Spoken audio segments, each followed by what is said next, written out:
Hello and welcome to a new video. Prior to Scorn's release, I made a video outlining the history of Scorn's development based on information that's publicly available. And evidently I ought to owe 123,000 people an apology because that video is severely in error, and perhaps in error in some of the worst ways possible. Recently, a video on YouTube was posted in which Lazar Mesaros, who's the game's lead art producer, gave an outline of the game's internal history. One bigger discrepancy is when Peklar Interactive became part of the scene. We learned about it very late 2021 after the devs went over a year without any updates about what they're working on. However, Lazar paints a very different picture. And after that, one of the best things that happened for the finishing of the game, we became a part of Peklar groups. Like, it's a group of 7 studios that share resources to create video games. Basically, Peklar is a publisher that restrains from asserting creative control, and that was definitely a good thing for us. They managed to bring us towards some of the more high-profile people at Microsoft and Epic. We managed to get a lot more support. So yeah, close to the end of the long train of free money they've received as a studio, there's Peklar Interactive before we even knew that the game was coming to Microsoft. Now, some of you may be asking, and I think justifiably, why does this matter? Why does it matter that they formed this funny little conglomerate of little indie studios a few years before they were public about it?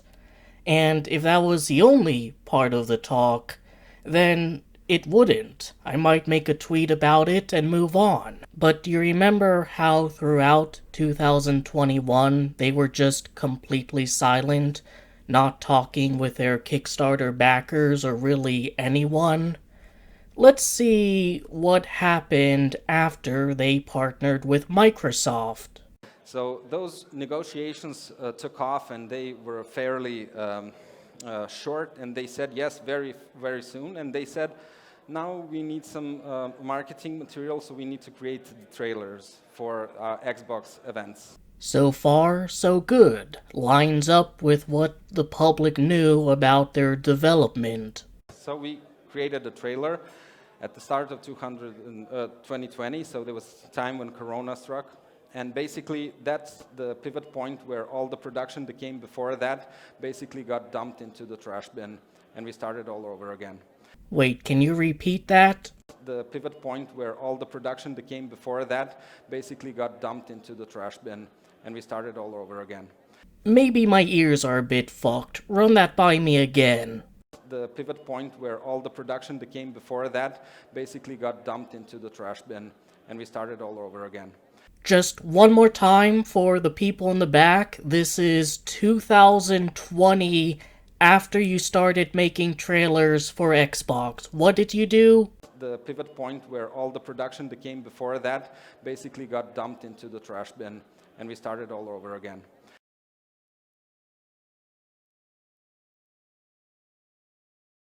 So, in my video, I benevolently, graciously assume that they restarted production in 2018 when they said they would be redoing everything because they got a bunch of Kowloon Knights money. And I, along with everyone else who was looking forward to the game in 2021, was wondering why, with 3 years worth of development, a clip show trailer and a gameplay trailer, do they not have anything to show or announce?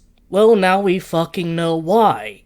But there's still the question of why they would do this to begin with. So please, Lazar, Enlighten us. What was so crucial that you had to take everything that you produced prior and dump it in the bin?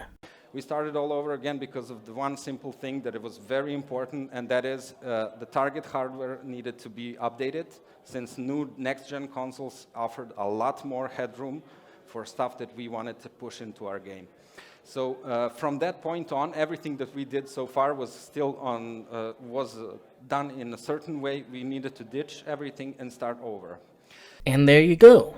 The reason all the work they did prior Got dumped into the trash bin is because they wanted their game to run only on the newest, shiniest Xbox hardware. That's what's important. That's what matters, no matter how much needs to be cut or changed or downgraded, as long as it looks pretty on the Xbox Series X and its retarded half-brother, the Series S.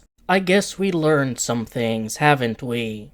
Why are these two locations, despite being so finalized, not in the final game? got dumped into the trash bin. What happened to locations that were supposed to be in the game that were in the 2016 trailer, like the Blasted Labyrinth or the Tower? Got dumped into the trash bin. Why does it seem like so much of what was supposed to be part 1 of the game was missing, and it's a genuine question if anything from what was supposed to be part 2 was even added? Got dumped into the trash bin. What happened to what the marketing materials were talking about when it says players need to carefully consider their actions? Got dumped into the trash bin. What happened to some of the weapons that are in the art book, or the ascended forms and the roles they might have played in the story? Or more in-depth about the sentries, or Scorn guy augmenting himself, or just about anything from the art book? Got dumped into the trash bin. So yeah, there we have it. I once thought that Scorn was 4 years of solid development time, given that it had a complete overhaul and redoing in 2018. Turns out the game is closer to 2 years old. Looking at what they aspired to make, the Kickstarter demo, the art book, all of the interesting, creative, unique ideas, the idea that this game could actually be like Metroid Prime or Dark Souls in terms of scope and scale and world building, the idea that actions could have consequences or the creatures could have complex thinking, multiple different enemy types, a city of Polis being an actual explorable area and not just a glorified dumping ground for Blasted Labyrinth parts. The scorn that the developers who want to present themselves as passionate artists wanting to make a truly unique and fascinating experience. Got dumped into the trash bin. Well, there you go.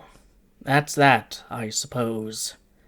And the worst part is, they don't care. Peklar's perfectly content with mediocrity. He was probably jumping for joy like a tiny child when he got the opportunity to put the game on the PS5, considering how heavily they advertised that. And that's the end of Scorn. And that's the end of this video.